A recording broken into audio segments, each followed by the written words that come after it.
This is a monster matchup in the Big Ten. It's going to tell us a lot about who is actually going to wind up in Indianapolis. Dante Moore has impressed me so much this year. Texas is unranked, have not played well against an FBS opponent at all, especially on offense. They're favored by 1.5. This game is, I think, a game that could end up being the best game of the weekend.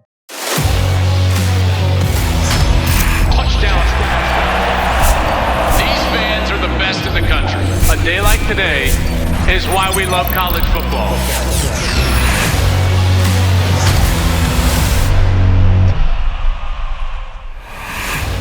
Hey, what's up, everybody? Welcome into the Joel Klatt Show. I am Joel Klatt. This show is brought to you by The Graduate by Hilton. We thank them for their support, as always. We got a great week of picks and previews here, all set for what I think could be an incredible day of college football this weekend here on Saturday. Hey, remember, go subscribe to the show on YouTube, The Joel Klatt Show. You can leave a comment down below, hit the notification. You'll know everything that's going on. And then if you haven't followed us on social media, go ahead and go do so wherever you like the social media. At Joel Klatt Show is where you can find us, and you can find all of our content there. Okay, lots of games to get into and some really good ones. Let's start with the game I'll be at. Ohio State, number 1 in the country, on the road to face Illinois. Remember, just a few weeks ago, this was a top 10 ranked Illinois team. This week, they're ranked 17th in the country. Now, the Buckeyes come into this one with what has become the best single unit in all of college football. This defense has been outstanding for Ohio State, led by their new defensive coordinator, Matt Patricia. They've got great players, no doubt, but they've also got what I think is one of the more intricate schemes now going on in college football, and they can execute it because of the versatility of really 3 individuals. And listen, they're all playing well, but I'm going to name 3. Arvell Reese, the linebacker, number 8. 0, Sonny Styles, and then the great safety, number 2, Caleb Downs. Those 3 guys, their versatility, their intellect, the way that they can handle concepts, they make this defense so difficult to face. And the reason is, from an offensive perspective, there are no indicators. So you don't know what they're in. You don't know when they're pressuring, running man, running zone. All of that becomes very difficult, and then that defensive line has played really well up front. So that makes them the single best unit in college football, at least up to this point. They're only giving up 5 points per game, and they've only given up 2 touchdowns so far all season long. So that's what Illinois will be staring at across from them when they have the football. But that offense for Illinois has gotten something going in the last couple of weeks. Remember, we were there in Champaign 2 weeks ago when they got the run game going against USC, and then they got the explosive pass game going against Purdue last week. Illinois is averaging 38.5 points and over 500 yards over the last 2 games since that loss, inexplicably, by 53 points to Indiana on the road. Altmaier threw it for 390 yards last week. Luke Altmaier is playing great football right now. Very under the radar. Old player that is very smart, accurate with the ball. He can run it on the outside. In fact, last week he ran the ball fairly well for them, but he threw it for 390 yards, and he's averaging, listen to this, 15 yards per attempt since that loss to Indiana. So that offense has come to life.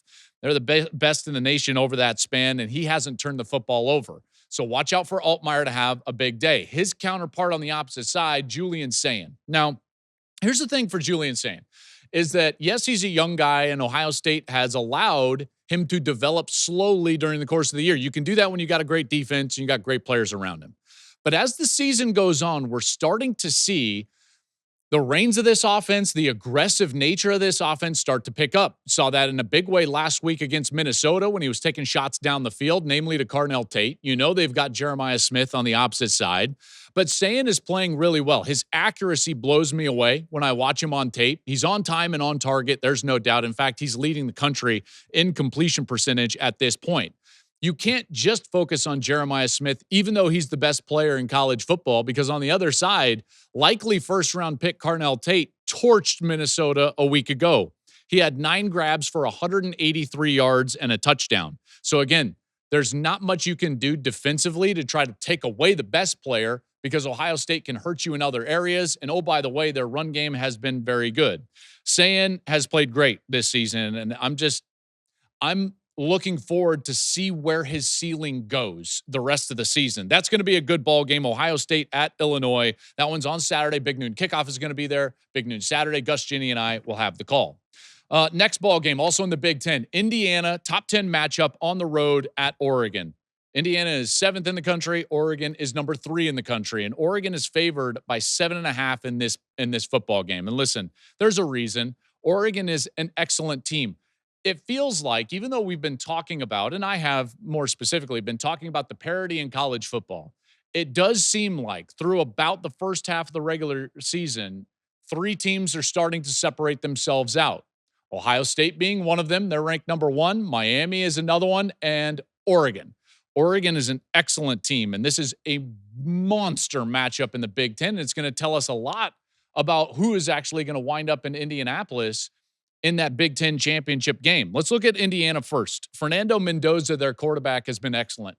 What a great fit he is with Curt Cignetti in that offense, the RPO-style offense. He was electric against Illinois, getting the ball out, very accurate on the outside. I really like what they've got on the outside at wide receiver, a guy that we saw last year for them, Elijah Surratt, a guy that has really come on this year, Omar Cooper.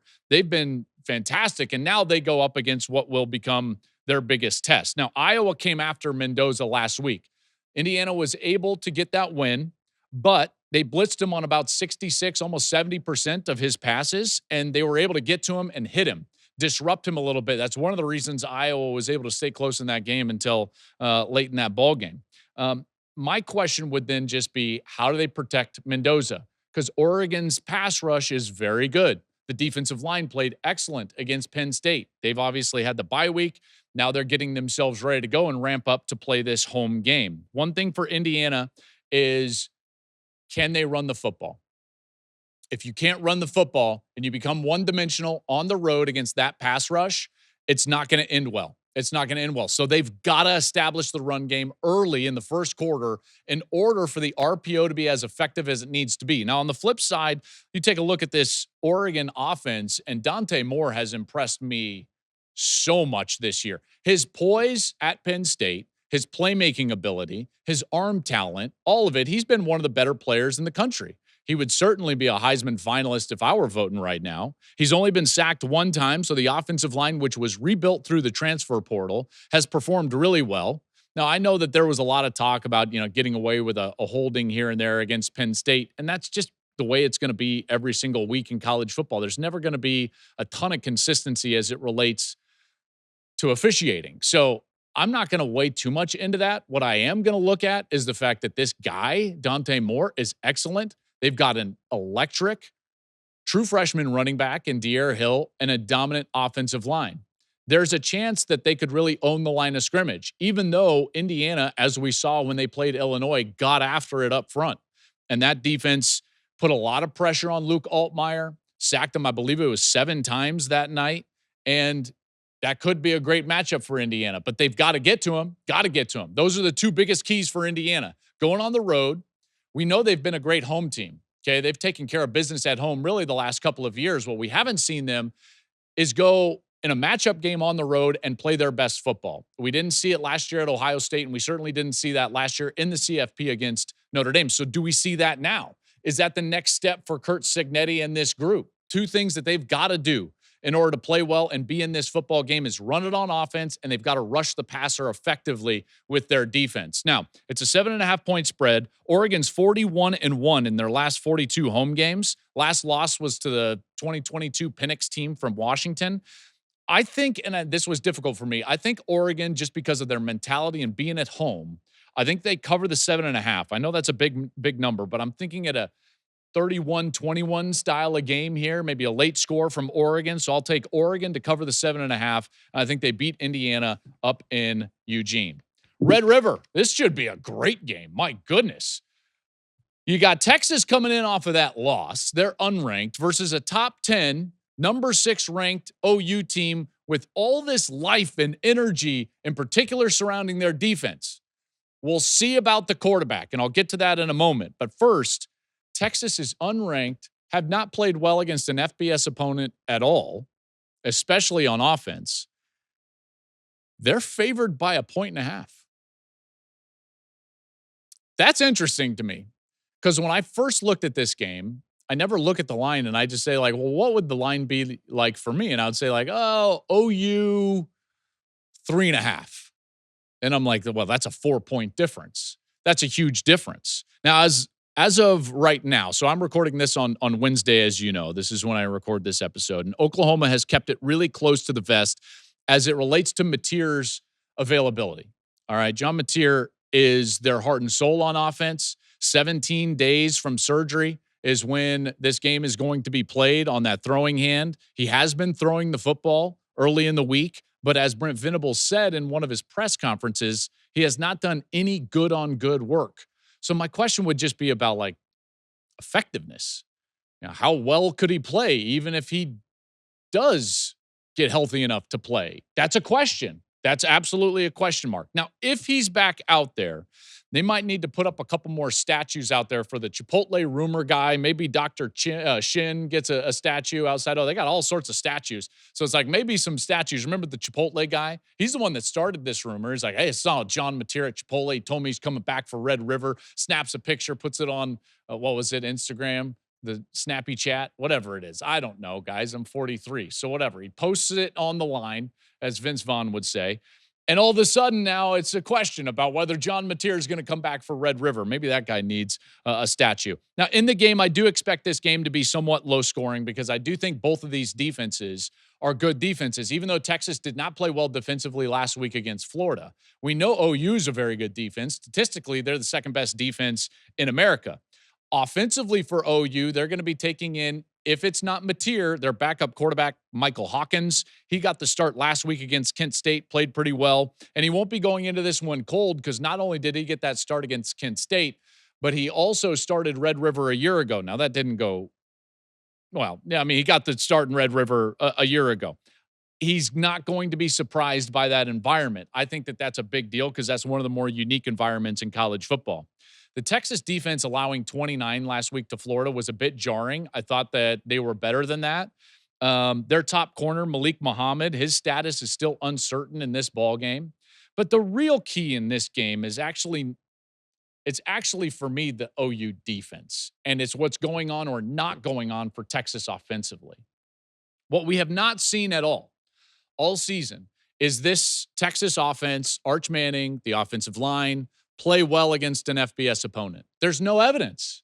You can't point to any. There's no stretch of any game that you're like, oh, that's it. That's what they can lean on. That's what they can be from an identity standpoint. They don't run it well. They don't protect the passer very well.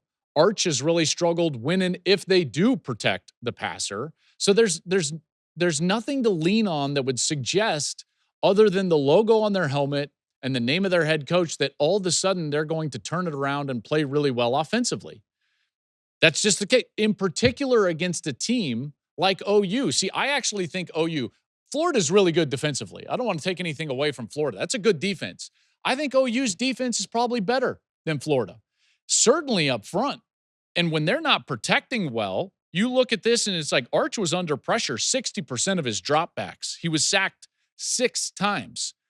OU leads the country in sacks at over 4 per game. They get after it up front. We saw it when they played Michigan. We've seen it over and over. We saw it when they played Auburn. Absolutely got after Auburn.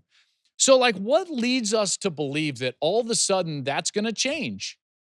I can't wrap my head around that. I do not see any evidence thus far on tape that Texas is all of a sudden going to turn it around on the offensive side. Therefore, I've got to take the 1.5. I think OU wins this one straight up, 20-17 in Red River in Dallas. I'm going to take the 1.5. OU gets the win, and they start trending towards a playoff spot because that defense, I think, is that good. All right, out here in L.A., another Big Ten matchup. Number 15, Michigan on the road against USC. USC unranked, favored by 2.5 in this one. This game is, I think, a game that could end up being the best game of the weekend because styles make fights, and this is a great clash of styles and philosophies and identities. You've got one team that's going to lean into the physical aspect of the game in Michigan, and another team that has really struggled in that aspect, and USC has not dealt well with the physicality of the Big Ten, and so they're going to lean into the skill and being able to throw the football. Lincoln Riley is desperate for a win in a game like this. They've got to go to Notre Dame still. They still have Oregon. that schedule is very difficult. So if you lose this, you're staring at 8-4. But if you win this football game, now all of a sudden you're like, well, hold on. Can we get to 10-2? Can we steal a game against Notre Dame? Can we steal a game against Oregon? Can we get ourselves into the playoff race? So certainly not over for USC and a matchup which they would feel like they could probably throw the ball. Offensive line for me on the USC side is a bit of a concern. They're starting left tackle, Elijah Page, chance to play. We don't know if he will. If he's not playing, that means that Jayshon Barham, the great pass rusher for Michigan, is going to be going up against the backup right tackle. That would seriously favor, or left tackle, I should say. That would favor Michigan. And USC is already without their starting center. He left that Illinois game. The question then becomes for Michigan's offense, can they run the football as effectively against USC as Illinois did? I think the answer would be yes. I think they're a better, more physical run game than Illinois. And Illinois really handled that defense for USC, in particular, running straight at them. If they can do that, then all of a sudden it becomes easier to get the passing game going with the young quarterback on the road and Bryce Underwood, and trying to get the young guy Andrew Marsh going on the outside, the wide receiver, or Donovan McCulley, who started to come to life last week against Wisconsin. Do they get Marlon Klein, the tight end, going? We've seen them play well on the road at Nebraska. They struggled a bit, obviously, at Oklahoma, and now they're going back on the road in a really big environment. But this is a team that can lean on that physicality, and this is where I would go back to. If USC just tries to lean on the pass game, that hasn't worked for them in the past. They need to run it with Wayman Jordan. They need to be more physical with their defense, and the evidence suggests that that's not available to them because we haven't seen it. Now, could that change? Certainly. Could it change for Texas? Certainly. But the evidence tells you that it's not there. Therefore, I've got to take the more physical team, even on the road, getting 2.5. I like Michigan in this game. They get the 2.5. I'll take it. I'll take them to win this one straight up, 27-24. I think Bryce Underwood actually plays really well, and watch out for that passing game off of play action once they get themselves going running the football with Justice Haynes. That's something that I think could really be effective for them in this ball game against USC. But like I said, that could be, and in all likelihood will be, the best game of the weekend, at least in my estimation, as I'm looking at it. All right, here we go. Alabama at Missouri. Number 8, Alabama, 3.5-point favorites at number 14, Missouri. Alabama takes on this team, and I got to tell you, if you just strip away the logos on the helmet, okay, take away the names of the teams, and you just go blind resume in this game, you would never favor Alabama. You just wouldn't. The matchup favors Missouri in almost every category. Guys, like, this is, I was surprised at that line. And I know that Alabama has played well against Georgia. They played well against Vanderbilt, but Vanderbilt had their chances to win that game. Georgia had their chances to win that game. And now Bama's coming off of those back-to-back games. How healthy, energized, and fresh are they going on the road facing a team in Missouri that has played UMass and had a bye week? So the fresher team is Missouri. That's one input right there. All right. Alabama playing their third top 20 opponent in 3 weeks. Bama's not been great on the road, even though they got that win over Georgia. Okay, so that's another one for Missouri. You look at this. Missouri has the top rusher in the country, Ahmad Hardy. He's been fantastic for them. Bama, not great stopping the run. 104th in the country stopping the run. Plus, Bama's been struggling with some health issues at the linebacker position. Advantage, Missouri. Missouri has been very good defensively against the pass. Bama has been somewhat one-dimensional in this one. They're leading, speaking of Missouri, leading the country in completion percentage allowed and quarterback pressure rate. Advantage, Missouri. You look up Bo Prabula. He can extend things. He can use his legs. He's an athletic guy, just like Castellanos was in that first week when Florida State beat Alabama. Check mark, Missouri. Missouri's last 2 weeks, UMass and a bye week. Alabama's last 2 weeks, Georgia and Vanderbilt.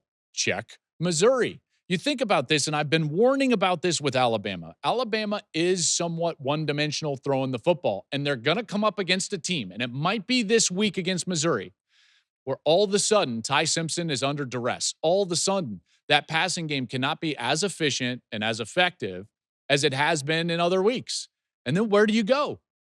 Because even though they ran it better against Vanderbilt, it still wasn't great, because I think it was under 4 yards per carry, if I'm not mistaken, from the backs. So I like Missouri in this game. You're telling me I can take 3.5 points. And again, on a blind resume, Missouri should be the favored team. The matchup favors the Tigers. So I'm going to take Missouri. I'm getting the 3.5. I'm going to take them, and I'm going to take them straight up to beat Alabama 28-24. And on Saturday night, we might be thinking about Eli Drinkowitz and the Missouri Tigers as a bona fide college football playoff team.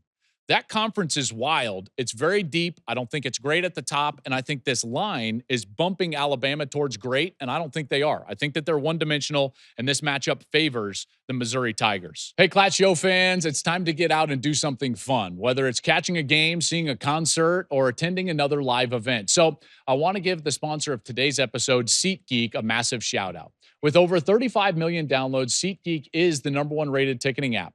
They've got more than 70,000 events listed, everything from sports and concerts to festivals and much more.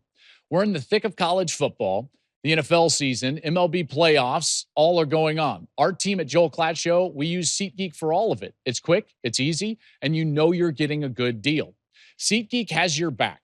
Every ticket is rated on a scale of 1 to 10. Green dots are great deals. Red means maybe keep looking. Plus, every ticket is backed by their buyer guarantee. Now, here's the fun part. You can use code CLAT10 for your 10% off your next purchase at SeatGeek. That's 10% off any ticket with promo code CLAT10. Just click in the link in the show description below, and you can download the app. That code is going to be automatically added to your account for later. Big shout out and thanks to SeatGeek for sponsoring today's show. Really good one in the Big 12. Arizona State at Utah. All right. Utah is a 5.5 point favorite in this one. That's a tough place to play. I know Tech made it look easy when they went in there, but I think Texas Tech is one of the better teams in the country.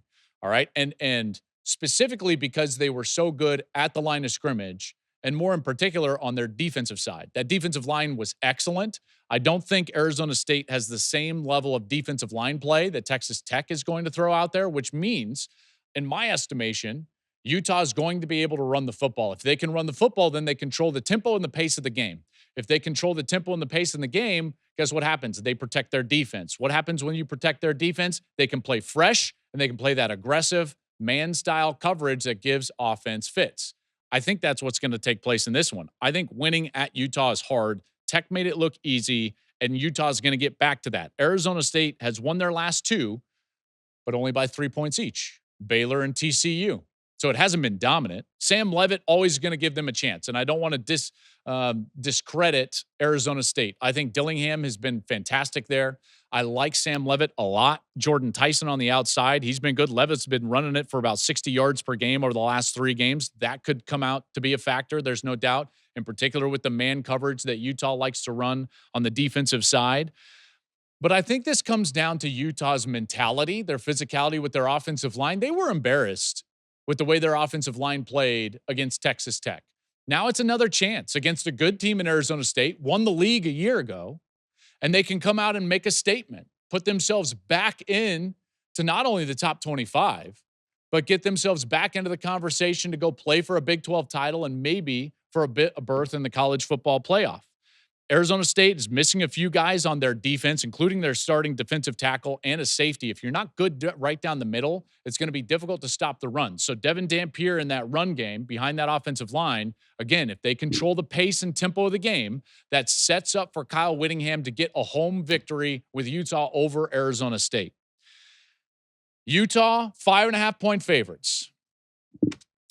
I think they cover the 5.5.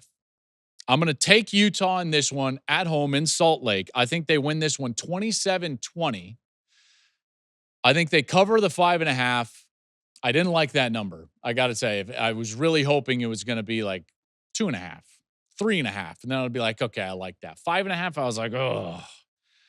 As we know, we've been struggling a little bit against the spread here on the Joel Klatt Show, although that's last week, 3-2. So mounting a comeback here, staging a comeback, mid-season comeback. I'm going to go Utah, cover the 5.5, 27-20. Last one, Florida at A&M. This could be a good one. Florida unranked, A&M in the top 5. A&M is a 7.5 point favorite. Woo, 7.5. Didn't like that number either. Here's a question for you. Which Florida is going to show up? Does anybody know? Does Billy Napier know? I don't think he does. I don't think he does. This is their third road game this season against a top 5 opponent. LSU and Miami prior to this. Now they're going to go on the road to Texas A&M. This environment is going to be insane. Kyle Field's one of the great environments in all of college football, one of the most unique fan bases in college football.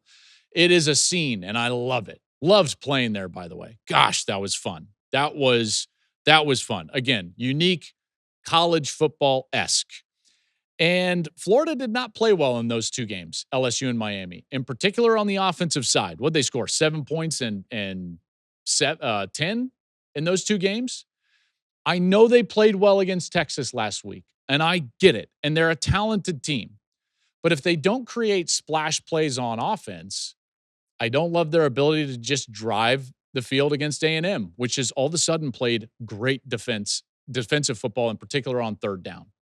They've only allowed 1 third down conversion in their last 23 attempts, both of those league games.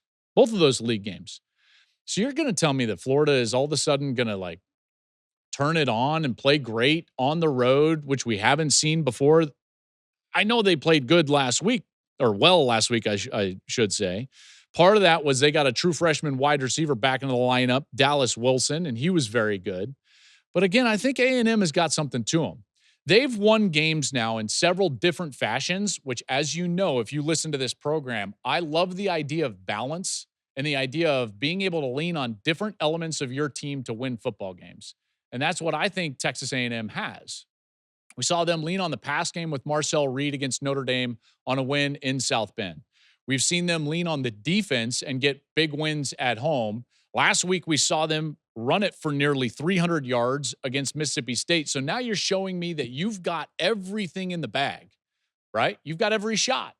You want to hit a low draw? Got it. High fade? Got it, right? Balance in terms of your competitive ability to go win the game. Marcel Reed can extend plays. He gets better every single time I watch him. Craver is amazing on the outside. Concepcion, the environment, and the inconsistency from Florida has got to put me in the Texas A&M camp. The question is, do you give the 7.5? I think A&M wins this game. Do you give the 7.5? Yes. The answer is yes. I think A&M wins this one 27-17, and I think that they, again, stamp themselves as basically a favorite in the SEC. They win this game, and you look ahead on their schedule, and it's like they're likely going to end up in Atlanta, which means they would likely end up in the college football playoff. That starts this weekend with a win over Florida. Lagway may play well. There might be some here and there, some bits and pieces, but the lack of consistency is the concerning part. So here's what we got for the picks so far. Picks and previews episode. Again, we're getting a little better. We had a 3-2 week last week. So here's what we got. Indiana at Oregon. I am going to cover the 7.5 with Oregon. I believe that they win that ball game. And again, being at home, Indiana has not played great on the road. So I'm going to take Oregon. I'm going to give the 7.5. I like 31-21. Red River. I think Red River with that defense for OU really favors OU, especially with what we saw from the offense, Arch, and the offensive line from Texas a week ago. You're telling me I can take a 1.5 with OU I think is going to win the game regardless of quarterback. I'm going to do that. How about a 2017 game? OU wins it. I'll take the 1.5 in Red River. Huge Big Ten matchup in LA. Michigan on the road against USC. USC's favored by 2.5. I just think the physicality of Michigan is something that USC is not going to be able to deal well with because I haven't seen it before. So there's not a lot of evidence that suggests all of a sudden USC is going to show up and play some physical brand of football. I can take the 2.5 with Michigan. I can give them a 27-24 win with those 2.5, and I'm going to do it. I think Michigan with those 2.5 is the pick. Missouri getting 3.5 at home in a matchup in which if you remove the logos from those two teams, it favors Missouri in almost every category. So I'll take Missouri, an outright win. I'll take the 3.5. They win it 28-24. Arizona State at Utah. I like Utah to cover the 5.5. Didn't love that it was all the way up to 5.5, but I think that their ability to win at home and control the pace of the game with their offensive line is going to show up. and they're going to win this ball game. I like 27-20 in Salt Lake for the Utes. And then finally, in Kyle Field, a great environment. A&M is going to handle their business. They win by 10, cover the 7.5. They win this one 27-17. So there are the picks for this week. Enjoy the football this weekend. Again, we'll be in Champaign, Illinois, Big Noon Saturday. Gus, Ginny, and I will be there. Please subscribe to the show on YouTube. We're trending towards 300,000. We'll get there. We'll get there eventually. Follow us wherever you like the social media at Joel Klatt Show. And more than anything, just enjoy the weekend of college football. Have a great weekend, everybody. We'll be back with you on Monday.